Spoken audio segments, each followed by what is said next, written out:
This is Geek News Central. My name is Todd Cochran, and the lead stories are Apple App Store at 10 years.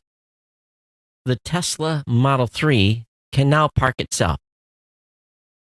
Using your American Express card can save you money at Amazon. Google updates its inbox email app on iOS. And big changes at MoviePass. I want to welcome you to episode 1296 of the Geek News Central podcast for Thursday, July 6th. No, July 5th. This show is sponsored in part by GoDaddy.com and listeners just like you. Great deals from GoDaddy can be found at geeknewscentral.com/GoDaddy. You can support this show today at geeknewscentral.com/insider or simply paypal.me/geeknews. You can pick up Ohana gear at cafepress.com/Ohana store. I want to give a warm welcome to all the new listeners that have tuned in. Whether you're listening or watching the show, thanks for being here. I want to thank everyone that's in the live chat room right now that just jumped in real quick. Rita and Patrick, welcome to the show. Of course, we're on YouTube Live at live.geeknewscentral.com. And of course, we're at Facebook as well. I've posted both those links up in the Twitter links. If you ever want to jump in, feel free to do so. Of course, if you're brand new to the show, it's important. The key thing to do is visit geeknewscentral.com. And when you're on the website, get subscribed to the podcast, whether it be via Apple Podcast, on Android, via email, Google Play, Stitcher, TuneIn, on an RSS feed. Of course, the show is on Spotify. The show's on iHeartMedia. Really, just about anywhere you can consume podcasts, you can get Geek News Central. So definitely check it out at geeknewscentral.com. Check all those options out. Get subscribed to the show. That's the most important thing. Of course, while you're on the website, we want you to take a look at the great content being written by my content team. And you can sign up for the newsletter. Newsletter's a little bit further down on the page in the important links section. Of course, we've got some great opportunities for you to totally engage here. Brand new chat room at geeknews.chat. That's a great way to get connected. Again, geeknews.chat, that's our Mastodon chat server. We had a few people join this past couple of days, and so we want you to take advantage of that and join in the conversation over there. Of course, you can reach me via email at geeknews@gmail.com, and of course, just tweet me at Geek News. That's really the kind of the way to get connected. Of course, you can be on a part of our Slack family as well. Send me an email if you want to join the Slack family. Follow me on Facebook and Google Plus just by searching for my name. You can watch the show on the Roku via the Tech Podcast channel, on the Apple TV via searching for Geek News Central video version. You can listen on Stitcher or Blueberry.com. If you have a smart home device like a Google Home or an Amazon Echo or a Microsoft Cortana device, all you have to do is use the keyword to launch those devices and say, play the podcast Geek News Central. That gets you started on the majority of the apps, majority of the smart devices. You can play around with that a little bit, but the show's on there as well. So really, you can get the show just about anywhere. Of course, the show is supported by our good friends over at GoDaddy.com. GoDaddy's been a sponsor here since June of 2005. So that makes them the longest running continuous sponsor of a podcast. Really, if there was a Guinness Book of World Records, they'd own this specific category. And for you to save money, it's very, very simple. All you got to do is go to geeknewscentral.com/GoDaddy. All my codes are there that are in living color. You can save 30% on new product purchases. You can get a .com one time only for 99 cents. You can get $1 a month economy hosting with a free domain for the first year. That's $12. $1 a month managed WordPress hosting for the first year with a free domain. Again, $12. And the domain costs $8.49 right now. So really, you're looking at $350. $350 for a whole year's worth of hosting service. If you're a business owner, 1 month free trial of GoDaddy website builder, your choice of personal, business, or business plus plans. We've been at this a long time, so the best way, really, for you to help this show, if you're not an insider supporting us with a monthly contribution, is to share these codes that are on this website with your friends, family members, people that you know. Don't write them on the bathroom wall, but we want you to share them. Tweet the location of the page, link to it via Facebook, this all helps me keep the lights on and do what I do here and continue to essentially keep the family fed and, everything else that goes around. So definitely consider going over to geeknewscentral.com/GoDaddy. We definitely appreciate your support. These promo codes really keep the podcast online, keep the independent team writing and employed. And this is all about independent content creators. This is 100% independent folks. And I can still consider myself an independent content creator. So definitely consider supporting the sponsor.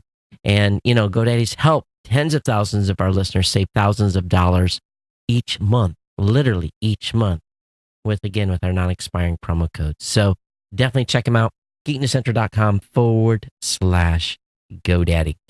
I think I forgot to say that the partner shows include No Better Than Average with Jacob and Jeff, the Gadget Professor, Mr. Don Bain, the Pro Gear site being written by my GNC team at progear.guru, the New Media Show at newmediashow.com with my co-host, Mr. Rob Greenlee, and of course, the Podcast Legends Show at podcastlegends.com.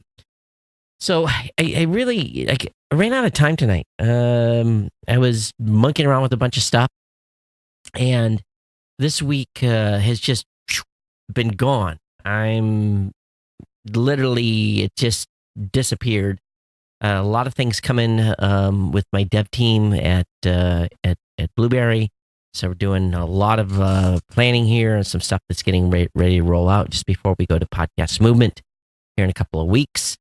And then just that kind of thought process, that's where my brain's been at, getting that ready. I've got a project that I really want to announce in 2 weeks. I don't know if it's going to be ready to show off yet. It's I had this epiphany in our meeting that we had in Columbus earlier this year, and the dev team has been cranking at it. Of course, we've moved summer. It's kind of it's not the most super productive time of the year, but I got a bunch of interns in the office. They're cranking. We're fixing code, doing all kinds of stuff. So a lot of stuff has me distracted.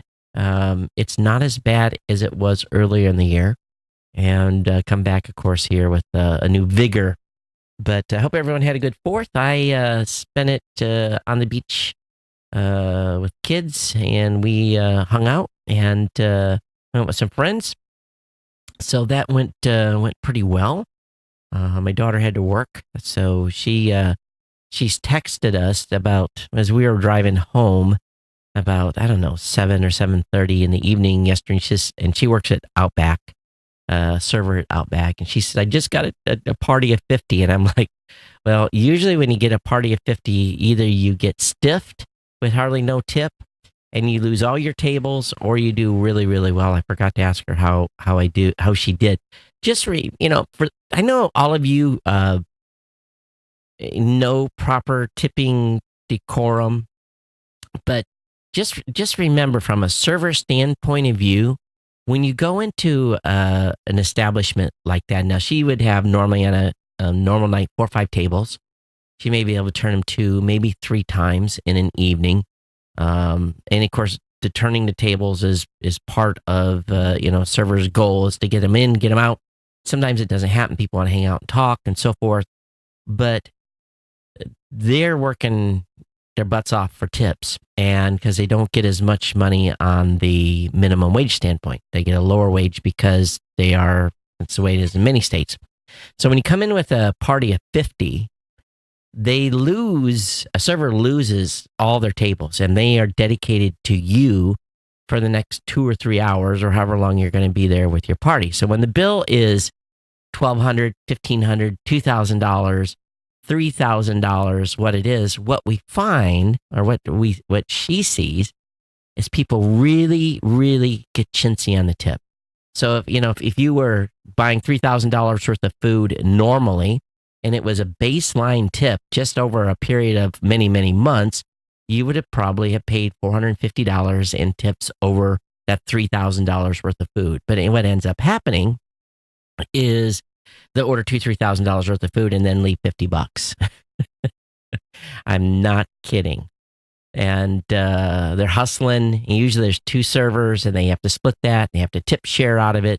So if you've never been a server, had to work as a server, We have to appreciate those folks. And if someone does a bad job, then of course they don't deserve a tip, right? But she always dreads getting groups because they typically get hosed. And, they have to smile. And what happens is, okay, so out of that, let's say that bill was $2,000, they have to pay 3% no matter what. 3% goes right back to the house because it's part of the busboys and the wait staff. So immediately, that goes 3%. Just she has to pay that. And if you don't tip that much, she could end up paying for your table. So just be aware. It's something that maybe many of you don't know that. But it seems like groups, they always get screwed. But I didn't ask her how she made out. I'll find out and I'll let you know. But anyway, what Patrick says, totally random, but I'm curious to know if you think there's anything to this Mars retrograde technical issue stuff. Patrick, I'd be honest with you, you're going to have to link me to something. I'm dead in the water here in regards to what that is even referring to. I think I've heard something about Mars retrograde, but I'm not up to speed. So you'll have to link me and I'll have to try to clue myself in here. Hey, don't forget we're at live.geeknewscentral.com, and so that's one reminder as well. Okay, so let me talk a little bit here about Apple. Apple's sharing some new App Store stats ahead of its 10th anniversary. And it's not a lot of detailed information, but they did reveal some numbers in a report celebrating the App Store's 10th anniversary, which takes place on July 10th. Now, July 10th is actually a pretty critical day because in 2005, at the time, the iTunes app started supporting podcasting back in 2005. And then it's something about this 9th and 10th of July that Apple has a fixation on. I don't know exactly why, but if you go back in their history and look at the dates, it seems like that's the date that kind of falls for these big announcements. But they go on to say that ResearchKit and CareKit, Apple software tools for doctors and medical researchers, are getting used in clinical trials for conditions including physical therapy, Parkinson's disease, autism. The report notes that over 500 doctors and scientists have used the tools and 3 million people have participated in such trials. There's now 28,000 iOS apps that offer subscriptions, and users have subscribed for 95% more subscriptions than they did last year. When naming top subscription apps, Apple curiously placed Netflix and Chinese competitor IQIY side by side on the list. So we talked about that on the last show, but it's worth noting that the top most downloaded app of all time, of course, is Facebag or Facebook. And while the app that people have spent the most on it, most on it, of course, is Netflix, and you would think about that because you're paying a subscription. But according to a recent report from App Annie, most of the top apps are actually owned by Apple's major rivals, including Google and Microsoft. And Apple also revealed that hundreds of stories on the Apple App Stores Today tab have been read by over 1 million people, given that there are nearly 500 million weekly visitors to the App Store. That's not a lot, but it does signify a small percentage of users that do take the time to check out the tab. And I don't even know what the heck they're even talking about, so I'm probably not one of those folks. But so anyway, that's some news out of Apple. Along with that, Tesla has announced that their Model 3 can now park itself with the Summon feature. And this is a feature that was available in the Model S and Model X. It's been rolled out to the Model 3. Tesla owners have their cars park themselves with Summon. A Tesla vehicle can also control garage doors and drive in or out of the garage and power down without the need for a driver behind the wheel. Of course, Tesla began rolling Summon out to Model 3s last month. Let me switch this back. There we go. So, we'll see where this goes. But of course, they're still seeing a lot of criticism on production levels. Friends of mine that I know have put the money down to get a Model 3 are being delivered their Model 3s. So exciting to see this car being delivered on the street. I never did the advance money to buy one, but Yeah, read it at Outback. There's not mandatory tipping. They don't have auto tipping, and that's one of the reasons why they get hosed. It's really wrong. If you typically most places 6 or 7 people, you're automatically the gratuity is automatically included, but not at Outback. And here in Hawaii, the Japanese don't know how to tip, and whenever a Japanese person comes in, well, they typically lose money on Japanese customers because it's customary in Japan not to tip.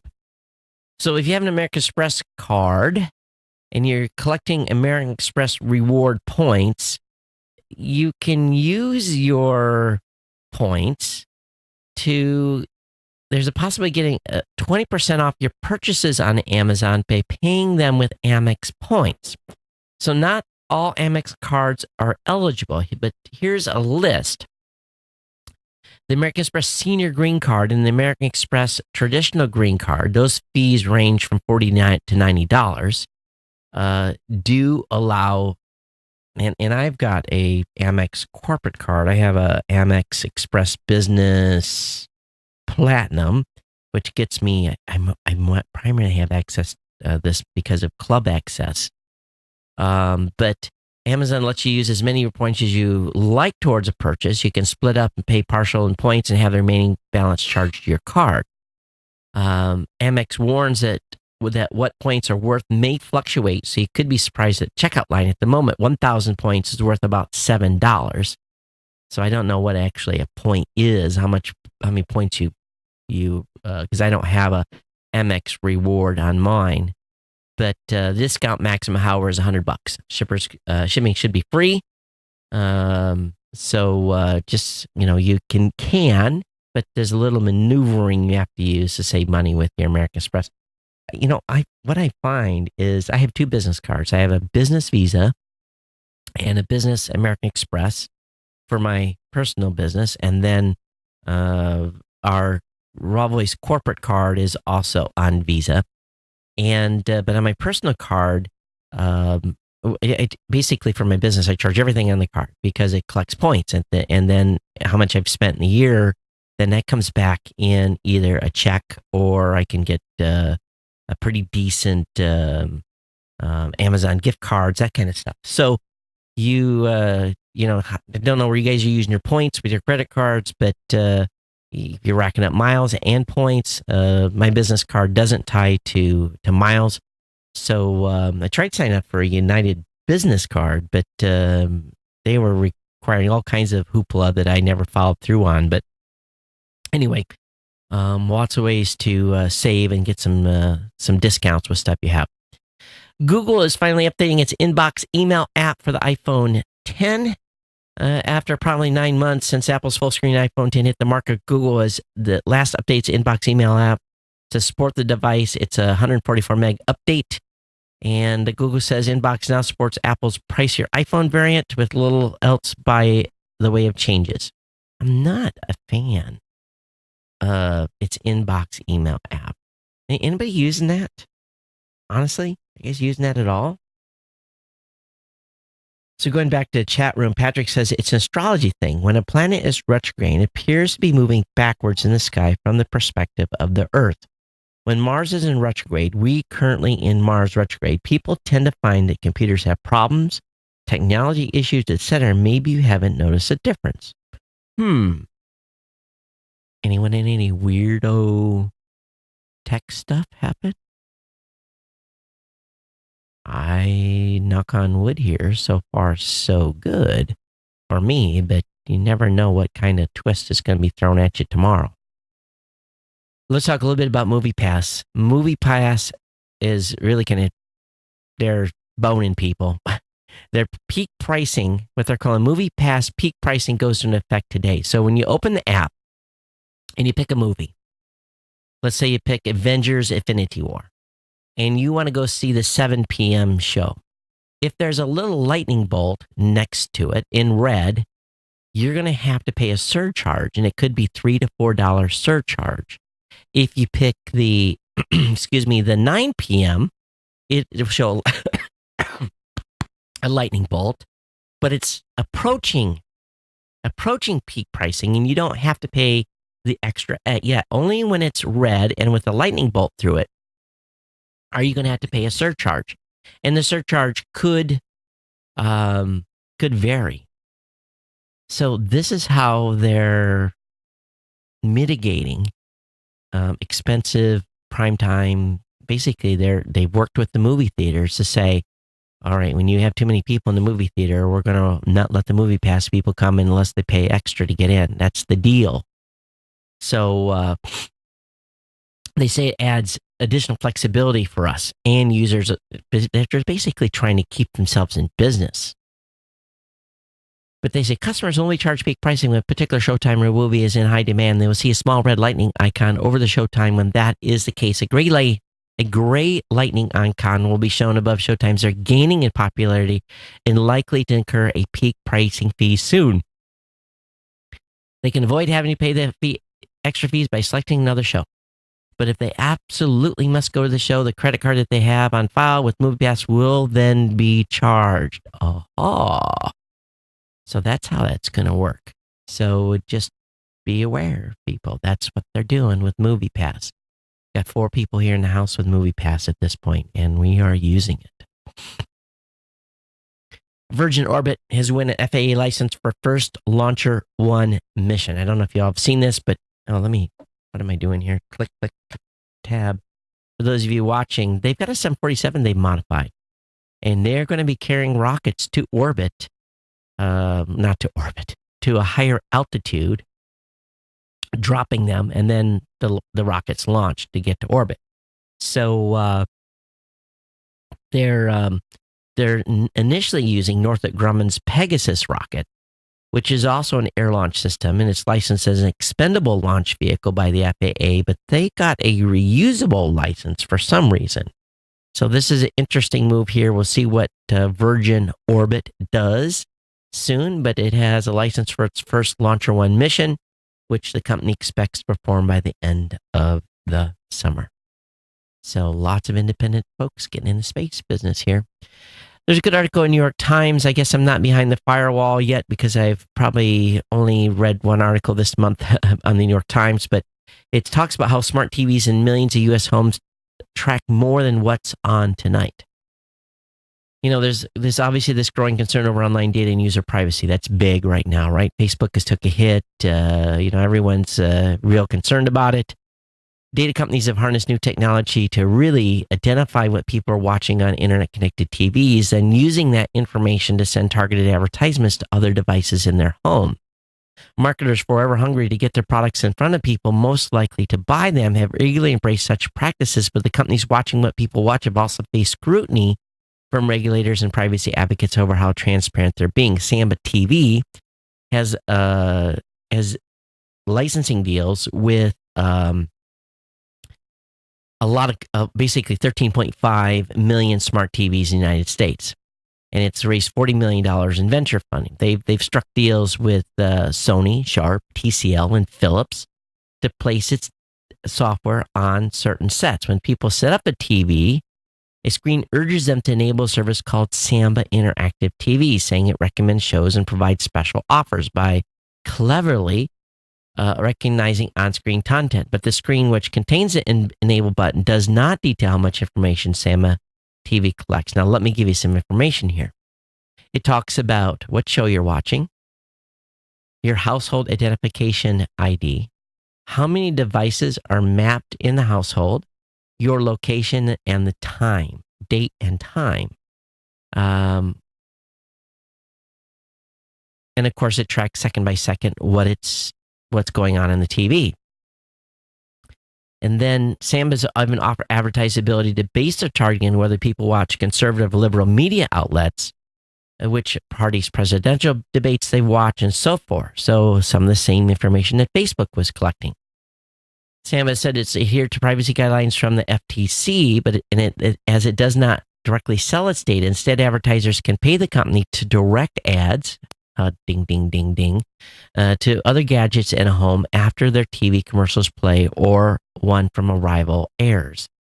Advertisers can also add their websites a tag from Samba TV allows them to determine if people visit after watching one of their commercials. So if you see a commercial for Geico, It wants to see if you're going to go to Geico on one of your apps that you in your home. Pretty crazy stuff here. And so if you see the sample TV stuff, turn it off. The privacy policy has more than 4,000 words. We know that people are going to really read that, right?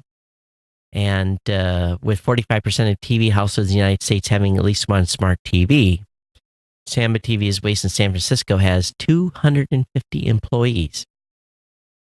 And there's other companies in the space, Inscape, which is the consumer arm of Vizio, and a startup called Alfonso. So they're all watching us, folks.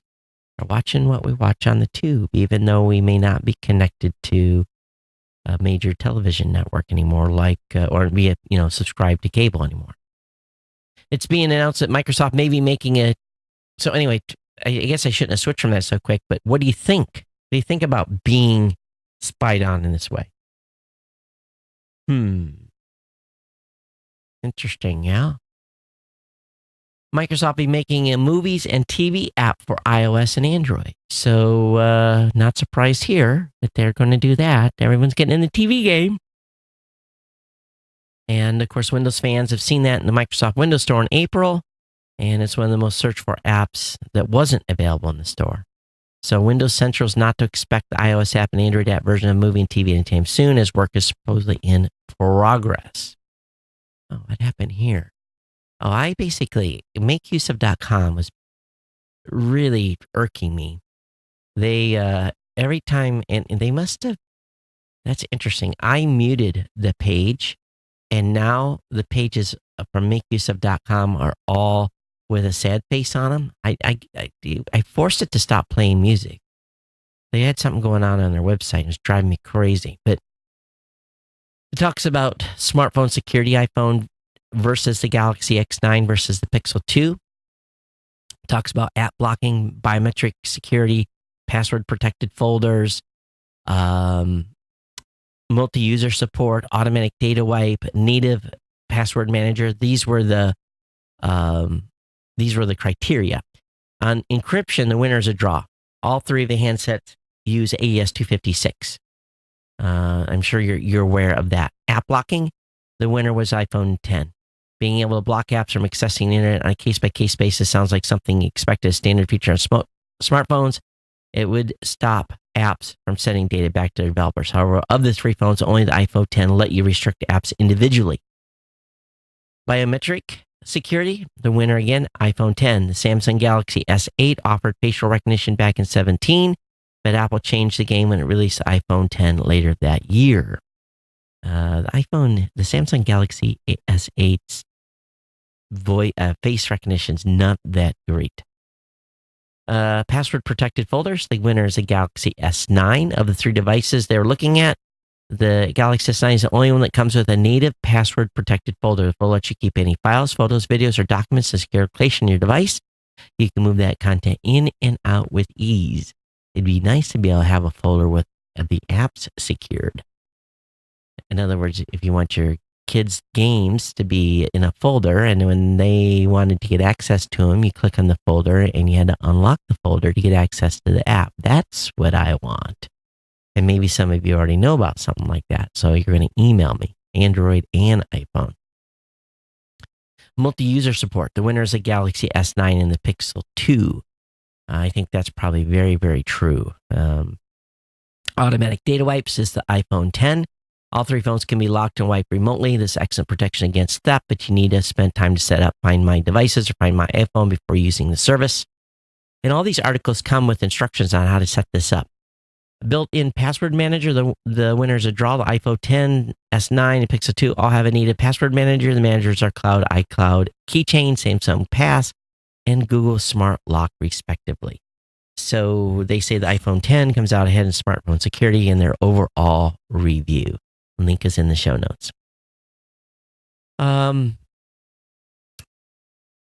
Every once in a while, well, it's happening more and more. And I've done it a lot. I've been changing, if someone is getting ultra political, I basically mute them for 30 days. I've got to the point now where You just don't need to see it. It's unhealthy.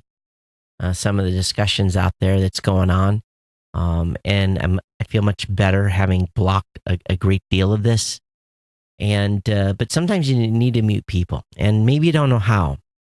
Muting people on Facebook is pretty easy. You snooze them for 30 days, or you just unfollow. But there's ways on Messenger, Instagram, Twitter, block. I love block. Block or mute works real good on Twitter.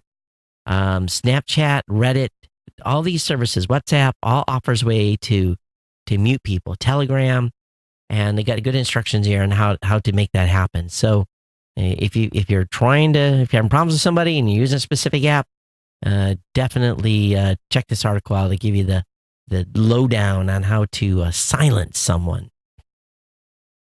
There's also a good article about the 20 most popular Android apps, but there's 2 of them you need to delete. And not surprising, number 1 is Facebook, number 2 is Facebook Messenger, number 3 is WhatsApp, number 4 is Instagram, number 5 is Skype. Believe it or not, number 6 is Subway Surfers, 1.025 billion downloads. Number 7 is Twitter. Number 8 is one that they recommend you delete because the company has got all kinds of nagware it puts on. It's called Clean Master.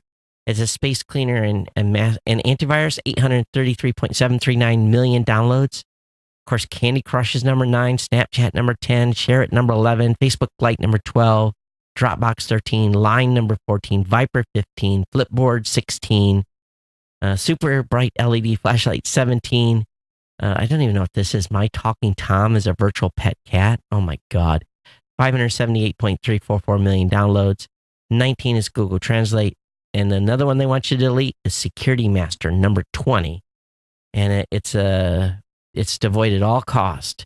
It's like a junk booster, but it offers a VPN, and it's just basically bad news. So anyway, there's your top 20. I think most of those are on my phone. 5 ways to improve the quality of your photos. This is a good little tipper for those of you that have a DSLR. And they've got some instructions here on things you can do. Talks about some basic photography stuff.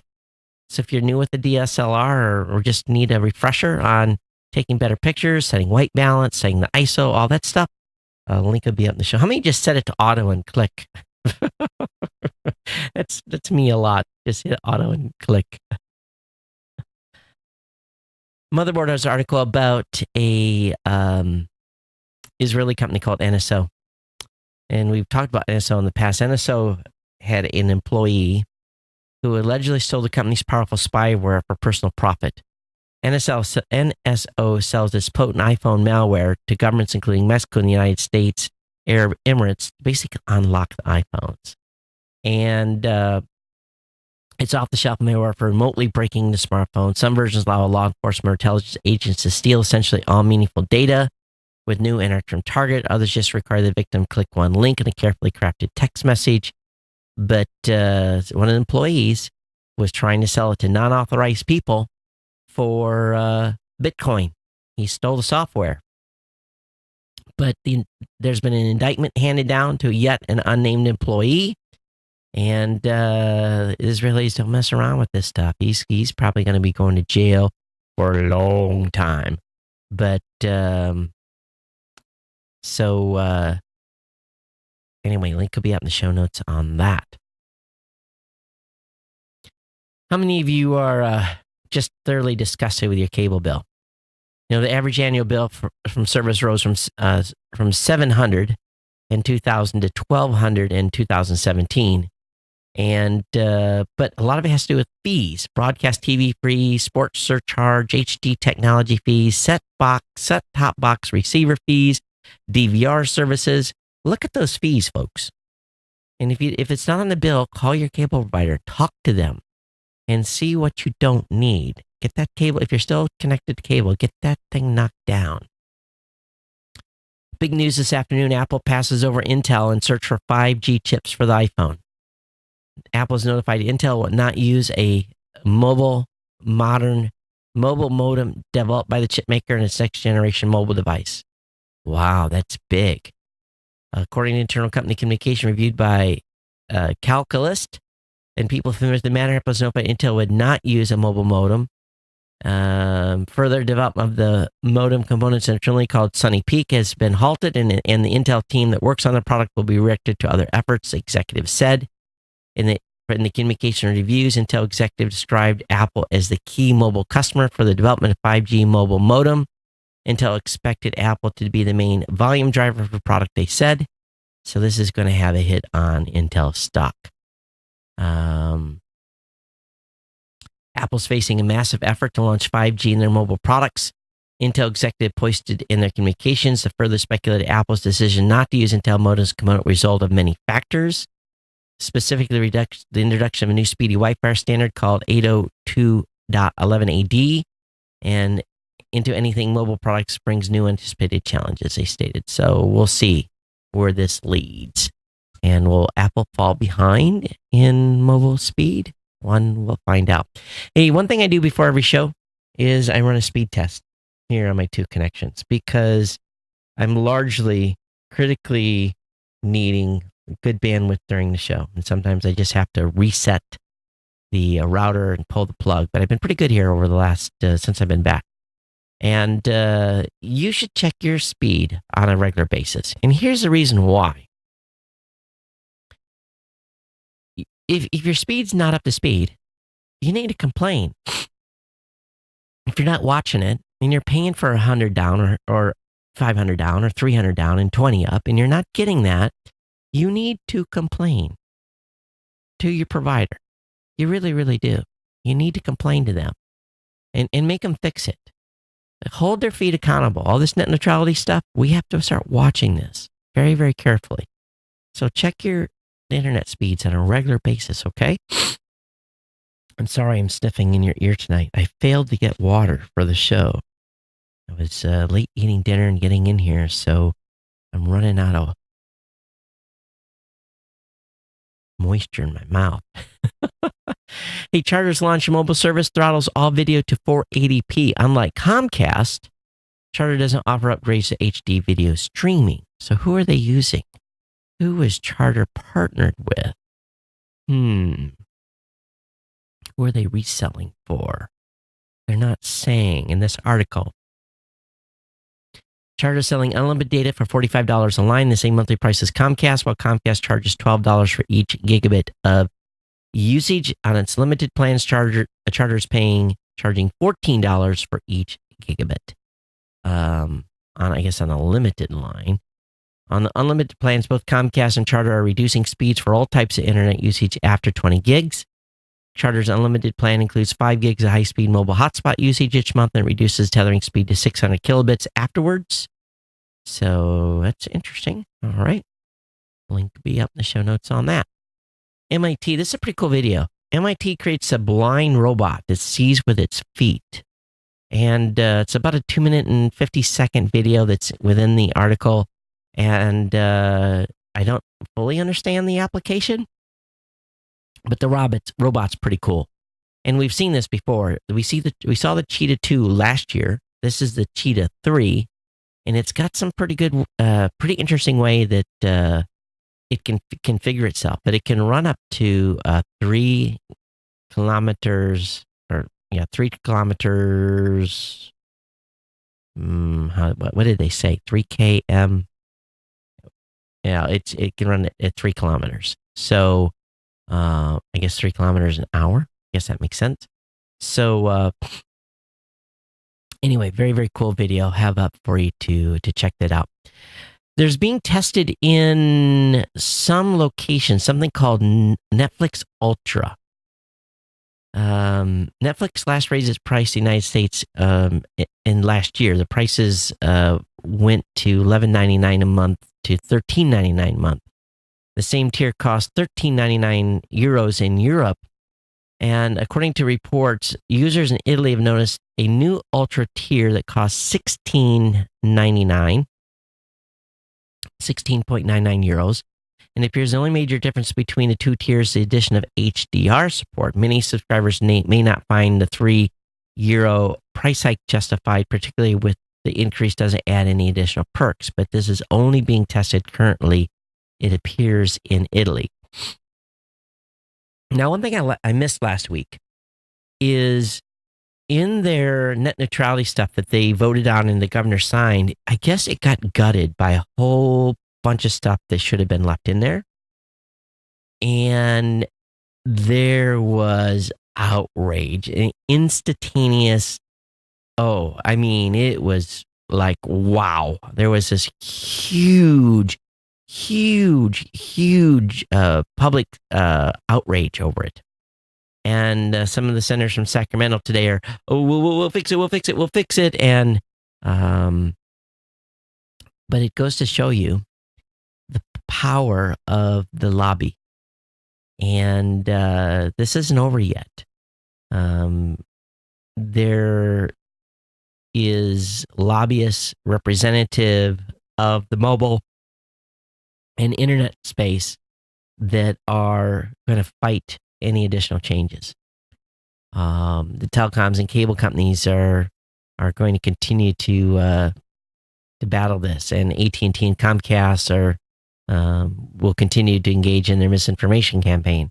But even in left-leaning California, they couldn't get net neutrality done correctly.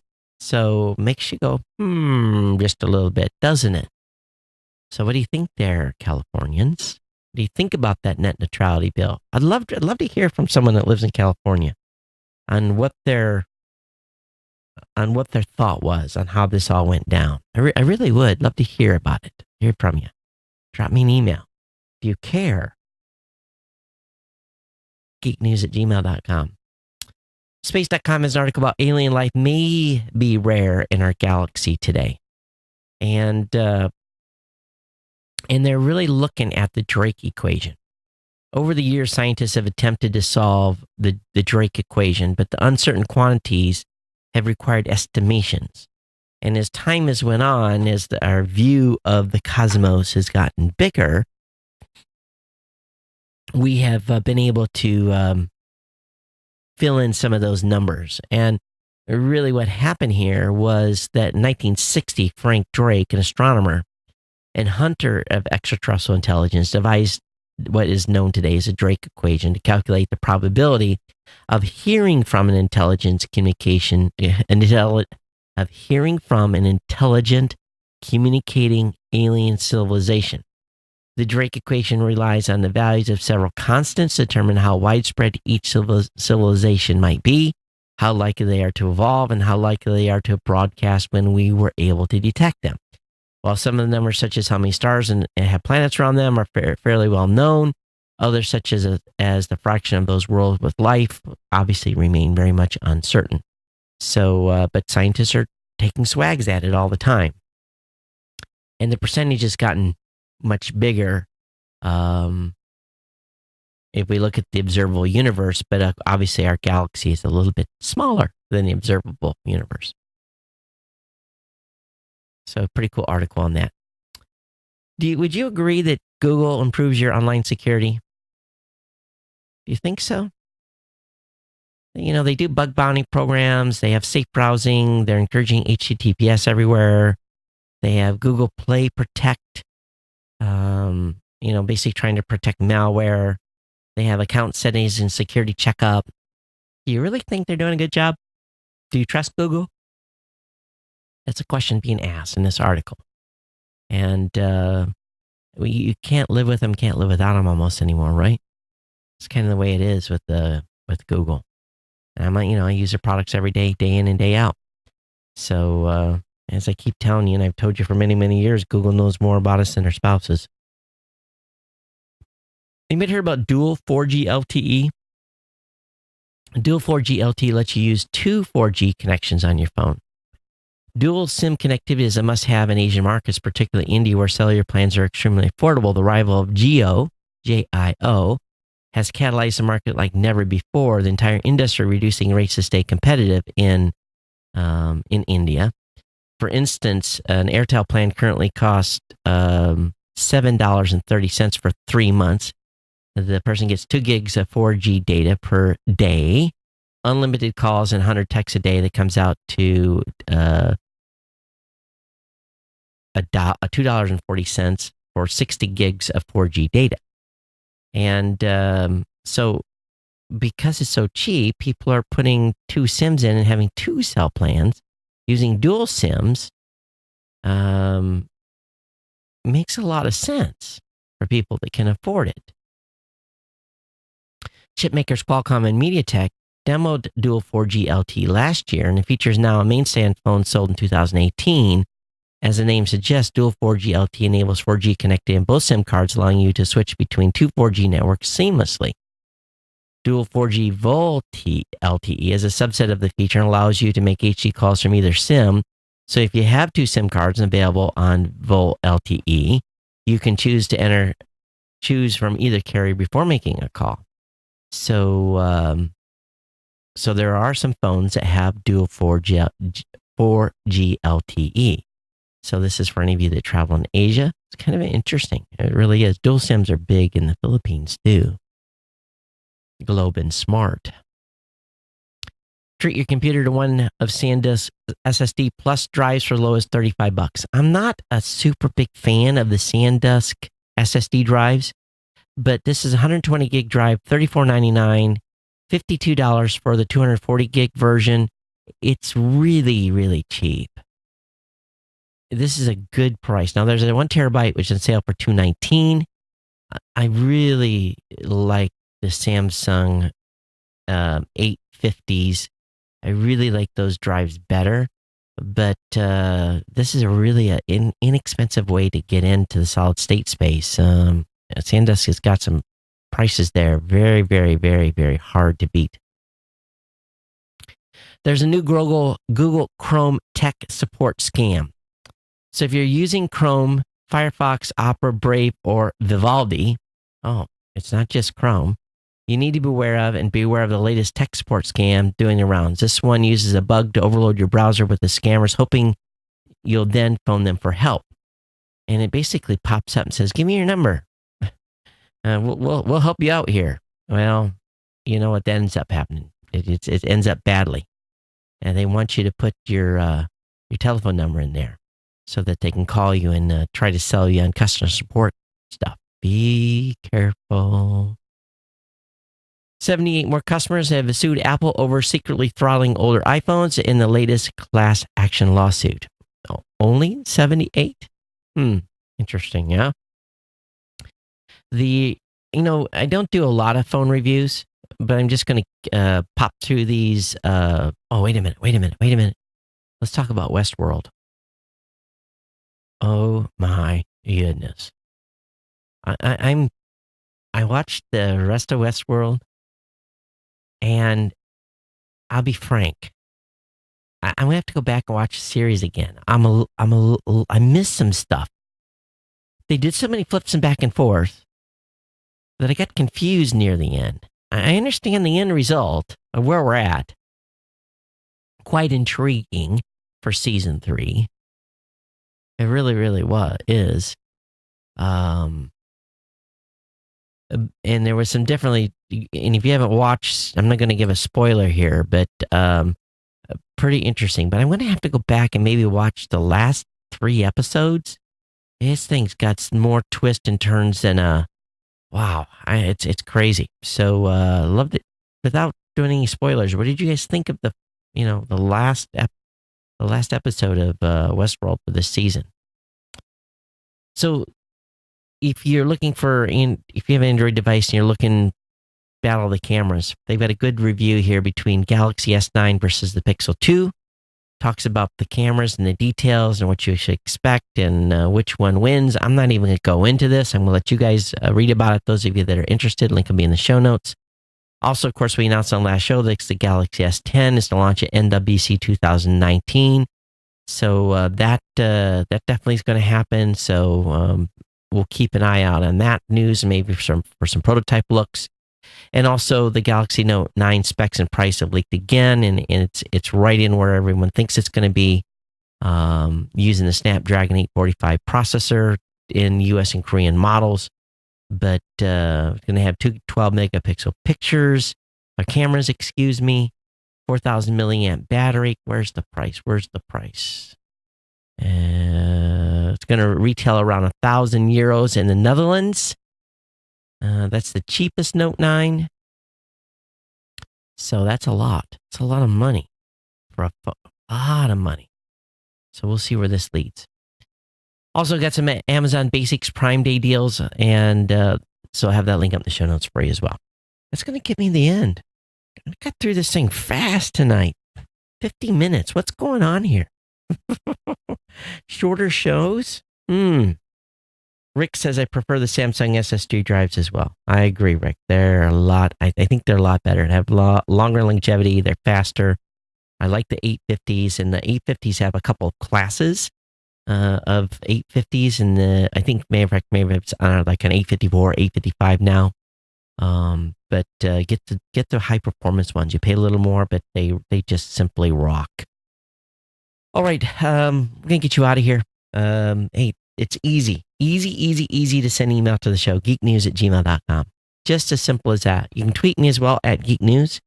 Don't forget about the podcast awards going on. Go vote or nominate your favorite shows. Just go over there and create an account, log in, select the shows that you want. Your favorite show's not there. Make sure you let them know to get registered so you can vote for them. A couple of categories, a little thin this year. Mature, very thin this year. Everyone that's currently in the mature category is going to make the slate at this point. It's don't know why. One thing's for sure, that category will be going away next year. We'll substitute it for something else. But other than that, everyone, thanks for listening and watching. Thanks for being here. It's been my pleasure bringing the show. geeknews@gmail.com. Please support our sponsors, those of you insiders. I bless you. Thank you for your continued financial support of the show. Whether either your $2, $5, $10, $15, $20, or $25 donation, it is greatly, greatly appreciated. And of course, don't forget about our sponsor, GoDaddy, and sharing those codes, sharing that link, sharing that with your friends, family, people that you know, acquaintances, so forth. If you hear anybody talking about the web, getting a website, make sure you send them my way. And we've had a number of you doing that because I'm getting emails from people saying thank you. So that's how to do it, Ohana. I definitely appreciate it. All right, we'll see you back here on Monday for another edition of the Geek News Central podcast. Everyone take care. We'll see you. Aloha.